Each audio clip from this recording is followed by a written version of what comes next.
and they're like, I don't like the way you're always around my boyfriend. And they're like, you know what, I'm going to really beat you, I'm going to deal with you on top man again. Like, he's not even a man, boy. So you want to fight me over someone that doesn't even love you or care about you or value you? Because if he did, he wouldn't be making you act like a mad person. That boarding school was, I wouldn't even wish for my enemy to go there, bro. I should just jump fence and leave the school. And I was like, you know what, that's exactly what I'm going to do. It was bad. It was really bad. Hi guys, welcome back to my channel. It's me, Amy-Louise. If you didn't know, well, you know now. And in today's video, I'm going to be doing something very different, something I don't even do or something that I didn't even want to do. But I thought about it and I was like, you know, this would be really fun to film. I'm going to be giving you guys a story time of how I almost got beat up in secondary school, because I went to like this military boarding school and I almost got beat up, and I'm going to be giving you guys that story time.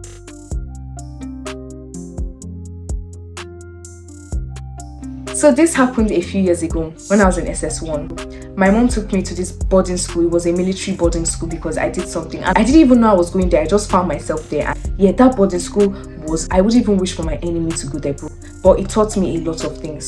So in that boarding school, I was really sad. I was miserable. I didn't want to be there. I was always on my own. I didn't want to talk to people. And I didn't want anyone talking to me. I didn't want anyone coming to me or anything. I just didn't want to have anything to do with human beings. I did not want any human interaction at all. I wanted to be on my own. I was like, oh my gosh, fine girl, you're so pretty. Why are you always frowning? Why are you always upset? Blah, blah, blah, blah, blah. Even my classmates, girls in my class, they were really nice. They were really helpful. They were like, oh, you're an ajebo, blah, blah, blah, blah. And I'm like, excuse you, I'm actually not, but whatever. They were like, oh, ajebo, blah, blah, blah, blah, blah. I ended up making a few friends with in my class and in the school. So I ended up having these 3 school mothers. I'm going to take time to thank God for the kind of favor I have, because if not for that favor, I don't think I'll be here today. Like, I don't think I would have survived. But yeah, so when I got to that school, the commandant saw that the way I was crying and he knew I didn't want to be there, so he was like, don't worry, he will look after me. So he ended up becoming my school father, and that's really rare because school fathers are like only students. And he was really kind because every day he'd send his assistant to give me biscuits and stuff like that. Almost every day, not every day. And his assistant was really sweet too. She was like serving there. She was like a copper, so she was really nice. And then my guardian, you have a guardian there, she was this like, she was a soldier, so like she was tough, like she was really tough. So she was my guardian, and like she's the guardian that most people want as guardians, because she will help you keep your provisions. Like, she's really nice, she doesn't take shit. And I think it's your guardian that will assign a school mother or a school father to you. So she assigned the best of the best. She put me in the best house. The best house was Yellow House, because it was the house that like, it was the house where all the useful prefects and useful these things were. Like, it was that house, you know, in every school there's that house that's just useful. So mine was Yellow House, and she put me there. She gave me this school mother, but 2 other girls ended up coming and they were like, they want to be my school mother as well. So I ended up having 3 school mothers, and it was just so weird because everyone else had 1 school mother, 1 school father. Some didn't even have school fathers, some didn't have school mothers, some were just on their own, and I had 3. Everybody just wanted to be my school mother. And I'm like, and I'm not boasting or anything, I'm not trying to boast, I'm telling this story how it is. And so my school mother, we're going to call her Fumi. Fumi was the dining hall prefect. So she was a relevant prefect, okay? She was like a prefect, like she used to call the shots in that school. People were scared of her. She used to punish people, and she was responsible for like giving food and ensuring that everyone had food. And if she didn't like you, she wouldn't give you food and she wouldn't allow you to have food, and there's nothing you can do about it. There's nobody you can report to except the commandant, and not everyone had access to the commandant, because like only if like few special people, including myself, had access to him. You can't just go and be like, I want to report to the command. It's not done. Like, it's not done. It's not for everybody. And then I had this second school mother. She was the head girl. Oh my gosh, bro. All the relevant prefects, bro. She was the head girl. And we're going to call her Flora. So for me, Flora. Okay. Flora was the head girl, and she was just nice. She was like a mother to me. She was just sweet. That's Flora's one. She's just sweet. And then there was another one. We're going to call her Kemi. Kemi was not a prefect, but she used to call shots as well. Like, she could slap you and there's nothing you could do about it. She was a boss. She was a baddie. She was a boss. Okay, so Kemi was nice. Kemi was like the school mother I just would, you know, relate to, just talk about like high school things, like normal. She was the one I used to relate with. And for me, I was kind of like, wait, God, I've forgotten the names. Let me write this thing down before I forget, because I just know like I'm going to forget. Let me write this thing down. Flora was like my mother figure. Fumi was someone that ensured that I had everything I needed, but she was strict. She used to look after my provisions so that people would see. And when I give people my provisions, like, oh, I pity people, I'll give them, she'd be like, no, don't do that. And before I thought that was wickedness, but now I understand why she said that, because don't worry, at the end of the story, you understand why she said that. They gave me everything I needed, they looked after me, and I had friends and they were nice, but I really didn't want to interact with anyone because I was kind of depressed. I was sad because I didn't want to be there. I wanted to live there. So yeah, everyone was trying to be my friend, but like I didn't want it. Like I don't want, please. So then, okay, so I was always on my own and I was always sad, and people come to me, fine girl, why are you sad? Don't be sad, blah blah blah. But I'm just like, you don't understand, so don't tell me not to be sad, because you don't understand. I don't want to be here. I can't thrive in this type of environment. I'm literally dying here. So yeah, so I had a few friends in my department and in my class. So it's a really big school, so like in a class, like say a class like SS1 alone, you can expect like 100 and something students, and they're all divided into their departments. In my department, I was in commercial department, so like it was like the smallest department, and it was I was in commercial department, so it was like the smallest department. It went much. Everybody was in science and arts, and there was even another department called mechanical science. There were 4 departments: science, arts, mechanical science, and commercial. I've never heard of mechanical science, but apparently it exists. So I was on my own, and this girl came to me. She was really nice to me, she was really friendly. So we're just walking one day. So it was a Friday, and on Fridays the Muslims, they go to mosque, and so that the Christians wouldn't be idle, and so that they wouldn't be misbehaving inside the hostel, and they wouldn't just be idle, they'd say that on Fridays Christians go to fellowship. And yeah, so the Christians, they were divided into Protestants and Catholics. Catholics would go to church, and Protestants would go to like the hall to do fellowship. Everybody would go to their own different stuff. Yeah, so I was working with this girl, and we're going to call her Tamara. Mama was working with me, and she was like, I shouldn't be so miserable, that I should just enjoy it. Like, am I going to decide to be miserable till I leave? And I was like, you know what, that actually makes sense. Let me just make the most of whatever this is, even though this is literally nothing. Let me make the most out of nothing. Let me just enjoy, like it doesn't, whatever. So it was like, just try to have fun. You can always come to my hostel and stuff like that. You were assigned to like a hostel that was yours. So there was yellow hostel, there was blue, there was purple, there was red, and yeah, I think that was it. So she was in red and I was in yellow. So purple and red were together this side.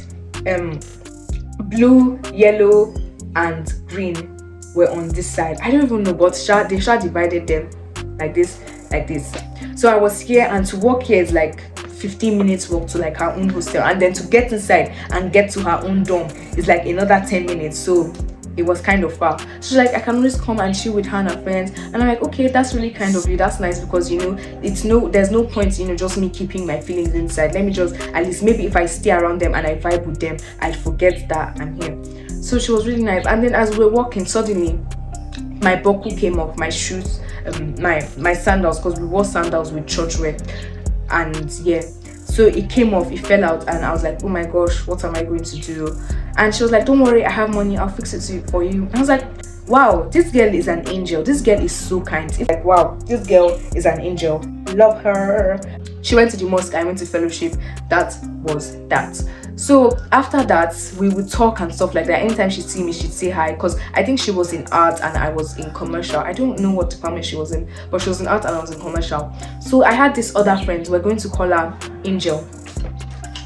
Now, I'm sorry that I have to write their names, because I just know I'm going to forget their names. We connected, and one day like this, I heard Angel talking to a senior in my mom's language. Now, I speak my mom's language very fluently. I understand my mom's culture, because when I was younger, I actually lived in my mom's village for like 2 years. So I speak her language, like it's like I understand everything. So I heard her speaking the language, Ishan.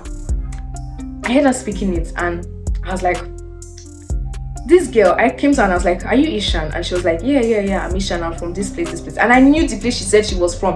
It's in my village. It's a place in my mom's village. I was like, I know this place, like this place, I know it's now. And I now told her where I'm also from, and she was like, wow, I know that place, you passed there together. I was like, yeah.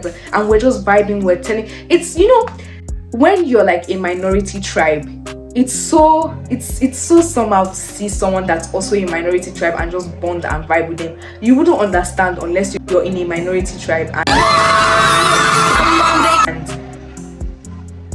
you just have to experience it to understand it, because everyone spoke Yoruba, Igbo, Hausa. Everybody, even in Nigeria, no matter where you go, it's either Yoruba, Igbo, Hausa. Everyone else, they just spoke Yoruba, and I don't understand Yoruba, so I was just like, child. So I used to vibe with her, and she was in my class, and she used to help me with notes. She used to help me like academically. So I was like, I need this type of friend around me, like, yeah.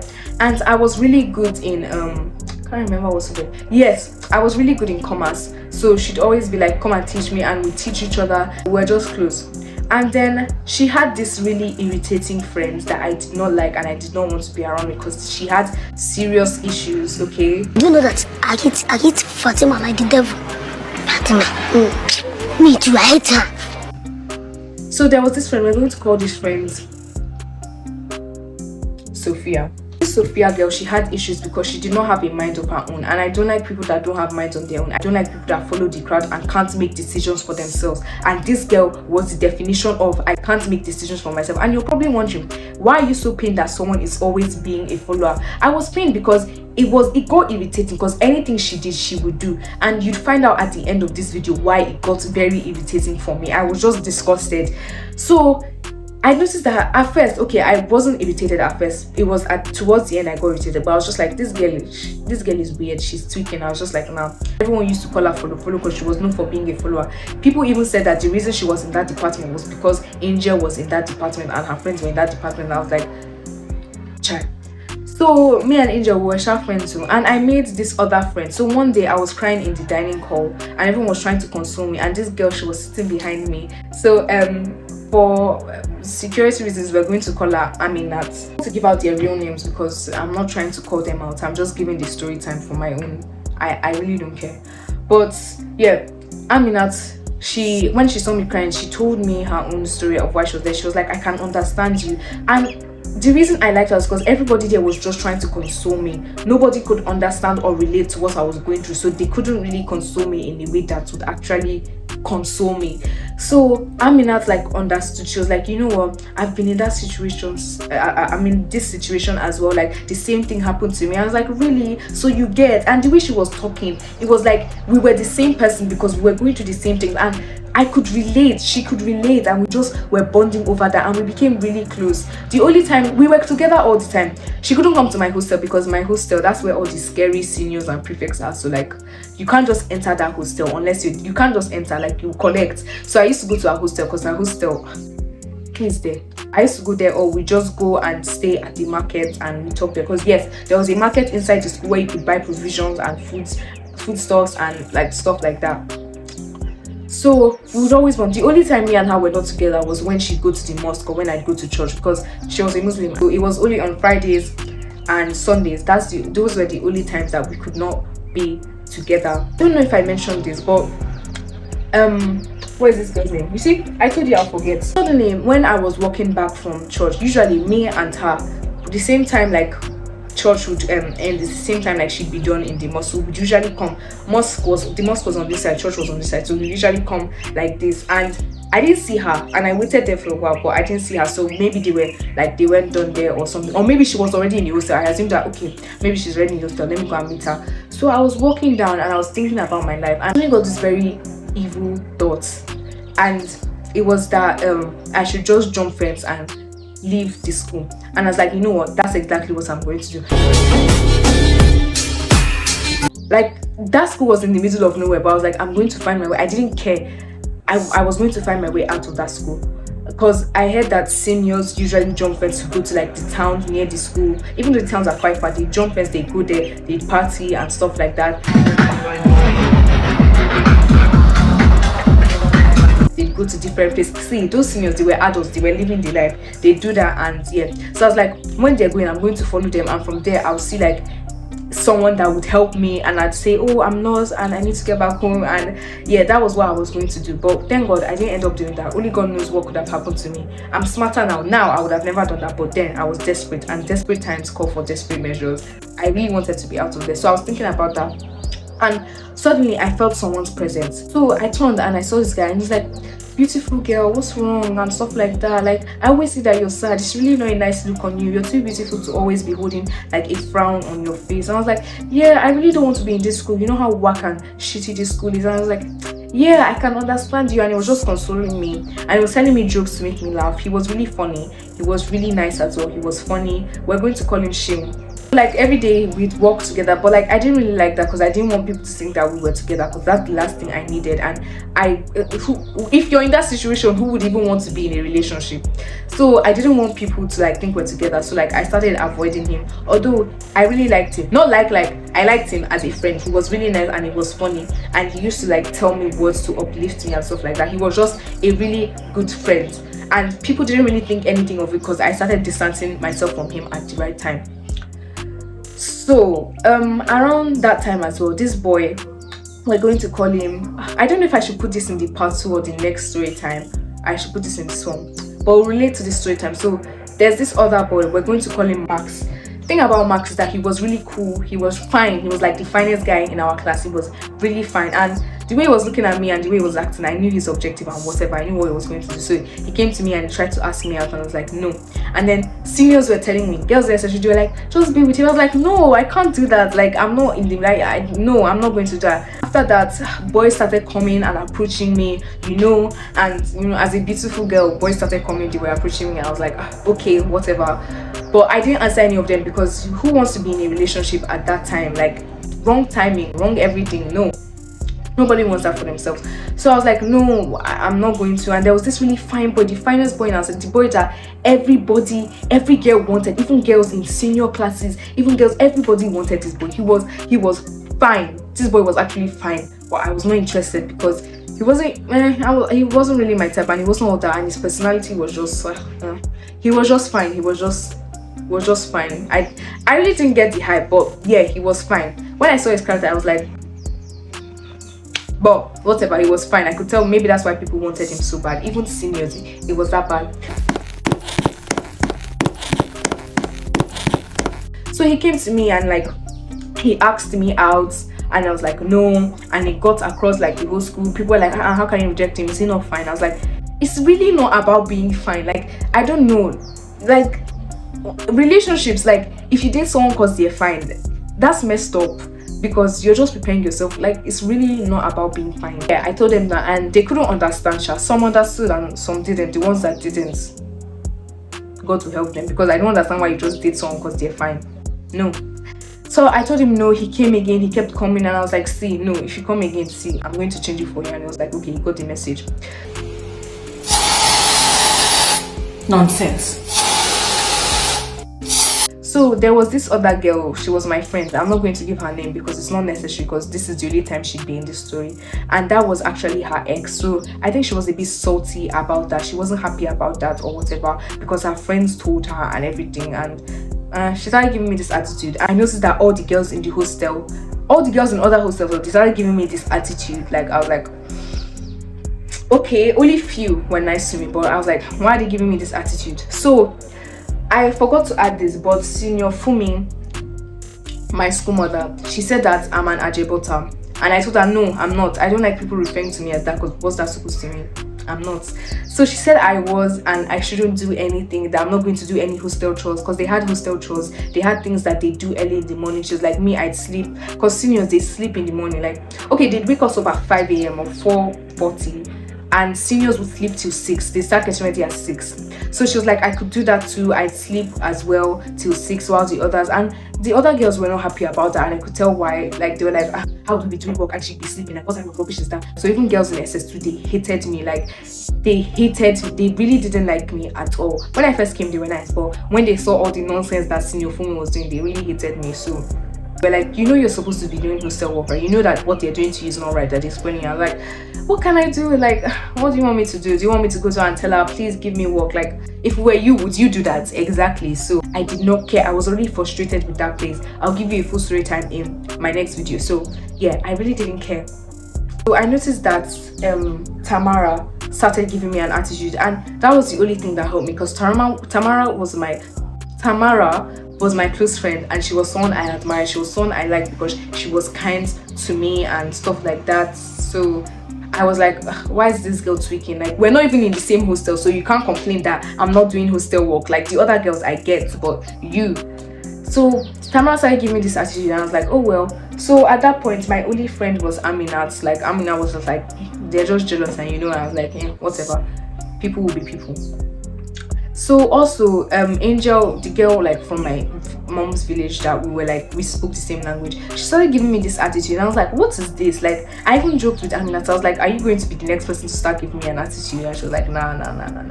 I knew she couldn't. I knew she was the real one. And Angel also started giving me this attitude, and I was like, child.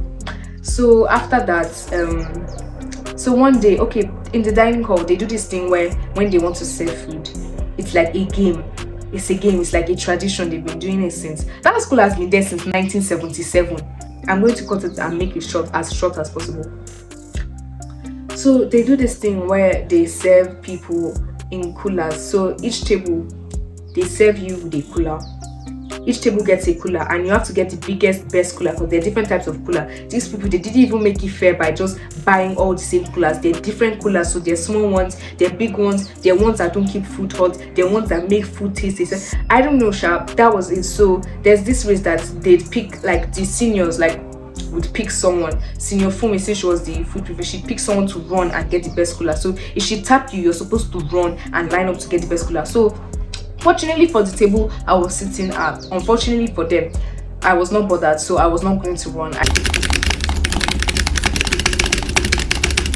told them I'm not even hungry for this, because this food that you people are running like mad people for, this food is even whack. I didn't even eat the food. I used to buy food from the Mami markets, and I used to rely on my provisions. That's why I became so skinny. I lost so much weight. In fact, if I have a picture, I'll put it here. I became so skinny. It was bad. It was really bad.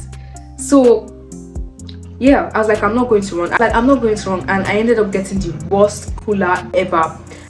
So everybody was like kind of upset. Everybody was like, oh, this girl. Like, everybody was trying something. They were like, what's wrong with this girl now? Why did they pick this Ajay butter now? Why now? I'm really hungry. So they picked Angel to serve the food. So Angel served the food. So I was like really hungry, because a few days before there was this water scat. There was no water in the entire school, and I was not ready to start walking around the entire school smelling and not having my bath. So I don't know where these two girls got water from, but I traded a bag of gari for 2 buckets of water, and to this day, say whatever you want, but that's the best deal I ever made. Why, Dada? Why? This is business. This is my sweat. I know, but I did business. Shut up! Shut up! This is business. Hey!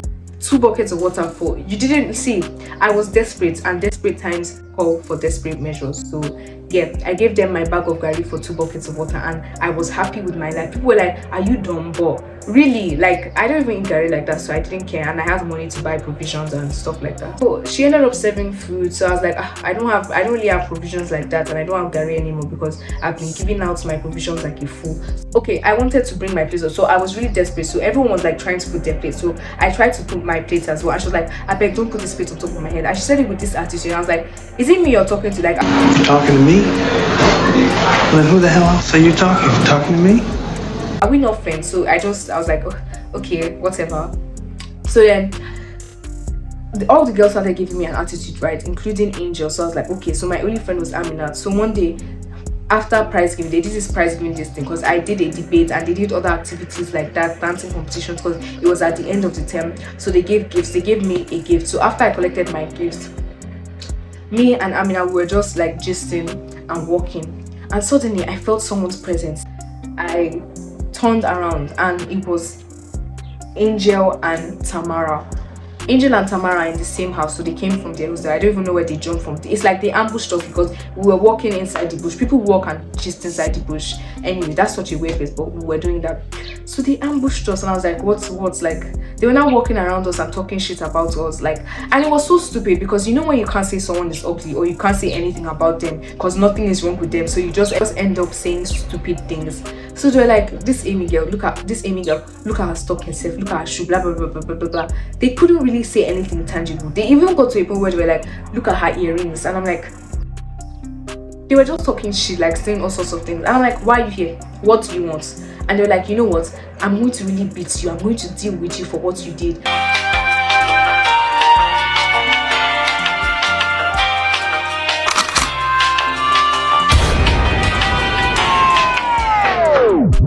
I haven't related with anyone, so what could I have done?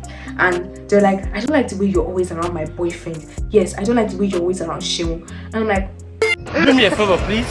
Get out of here. Get out of here, man. Shit, I'm saying.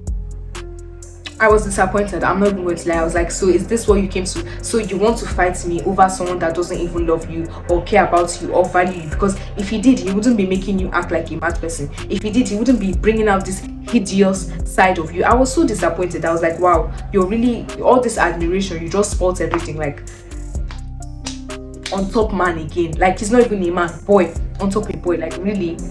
So they were just like talking, so we ended up going back and forth, and I really got angry because they started talking shit about Amina as well. They started like trying to bully her, and Amina, she's kind of quiet and calm, she's really nice, she's reserved. So I was like, you're not going to do that, you're not going to start harassing her. Like, you came for me, even though you came for me for no reason, for a stupid reason, face me, leave her out of it. So I stormed off to the commandant. I went to the commandant, and yeah, he wasn't around, so it was assistant around. So I told her everything. I was like, can you tell him? She was like, don't worry, I'll handle this, we'll do something. So she told me that we should make it look as if both of us, we told the commandant and he's in his office waiting for them to flog them. And I was like, yeah, let's do that. So she now made them kneel down and apologize to me. They were not narrating everything. They were not like sorry that she felt a certain way, that she felt she was going to lose him because of me, because she sees the way he looks at me, and she sees the way he's always around me, and he's always talking about his friend. And even his friends came to tell her, we were in SS1 and he was in SS2. Even his friends came to tell her that, and she felt bad. She was panicking. She didn't know what to do.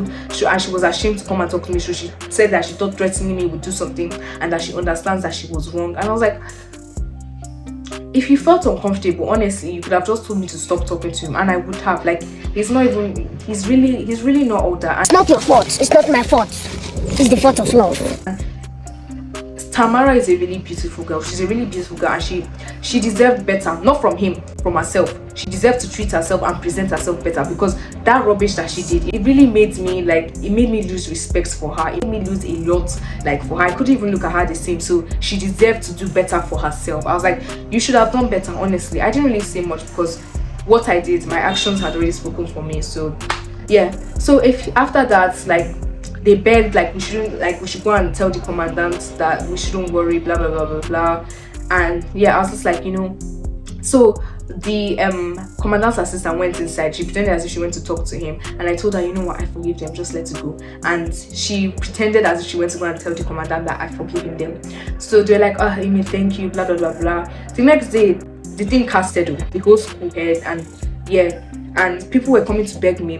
Even that follower, Sophia, that one that's always doing too much. She started giving me an attitude, and she made my life hell for no reason. In fact, that one, she'll be a main character in my next story time. She really made my life hell sharp. But even her, she ended up coming to beg me. She was like, please don't be annoyed. And it was a few days before we were going home, so she was like, please just forgive her. They thought I was going to go back to the commandant, or I was going to tell my mom, and then the commandant, like, my mom would go and tell the commandant, and then the commandant would end up giving them community service or whatever, like. And I was like, I'm not that type of person. If I've forgiven you, I've let it go. It's not my mind. Honestly, I don't care. And honestly, I did not care because I wanted to go home. So I was like, this thing you're doing, I really don't care. Please, can we just move on? So yeah, we did. And yeah, Angel ended up coming to come and apologize to me. She was like, what she did was really stupid. And I was like, yeah, what you did was very, very stupid. But after that, I didn't really hear from Tamara again. And I kind of feel bad because the next term, I didn't come to the school. The next term, unfortunately, Amina had to stay in the school. Like, we both thought that we wouldn't come, but she ended up staying. So she ended up telling me that Tamara, nobody has heard from her, but the only thing that they heard from her is that her dad is dealing with her, and that she has she didn't return to the school anymore. And yeah, like, I don't know, I think her dad is really strict. Like, after that, the imam and the pastor, they lectured us and everything. They told us about, like, boyfriend, and that there's no reason to do all these things, and the imam mentioned that he was going to tell her father. So he told her father and everything, and the way she was begging and crying, this one was not normal. This one was not like, oh, my father is going to beat me, or he's going to punish me, or he's going to take away my phone. This one, it was as if her father was really going to deal with her.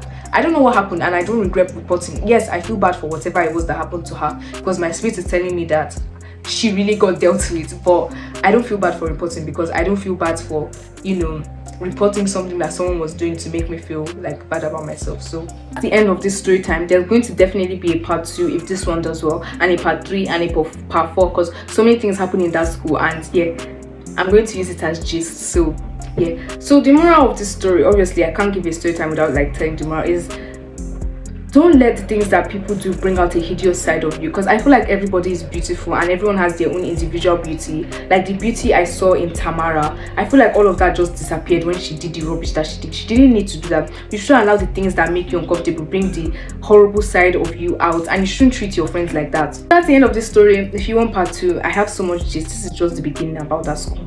If you want part 2, let me know. I'll give you. And yeah, bye, slay.